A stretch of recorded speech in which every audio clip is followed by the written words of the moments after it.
విచిత్రమైన భూకంపం వచ్చింది అక్కడ. ఎంత విచిత్రమో చెప్తాను చూడండి.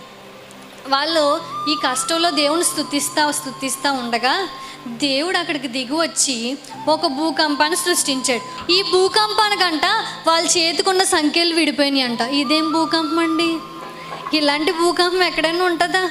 చేతులకున్న సంఖ్యలు ఊడిపోయినాయి అంట. వాళ్ళ చేతులకున్న సంఖ్యలు ఊడిపోయే భూకంపాన్ని సృష్టించాడు దేవుడు దిగి వచ్చి కదా. మనం కూడా కొన్ని బంధకాల్లో ఉండిపోతూ ఉంటాం. పాపం అనే బంధకమే కావచ్చు, కొన్ని వ్యసనాలనే బంధకాల్లో కావచ్చు. ఆ బంధకాల్లో ఉండిపోతున్నప్పుడు దేవా నువ్వు నాకు సహాయం చేయవా అని, దేవా నువ్వే నాకు దిక్కని ఆ సమయంలో కూడా దేవుని మీద ఆధారపడి దేవుని స్తుతిస్తే విచిత్రంగా మనం మానేసి దాని మీద అసహ్యపడే విధంగా దేవుడు దిగి వచ్చి ఒక కార్యం చేస్తాడు. మన కష్టంలో మనం దేవుని స్తుతిస్తే, మన నష్టాల్లో దేవుడు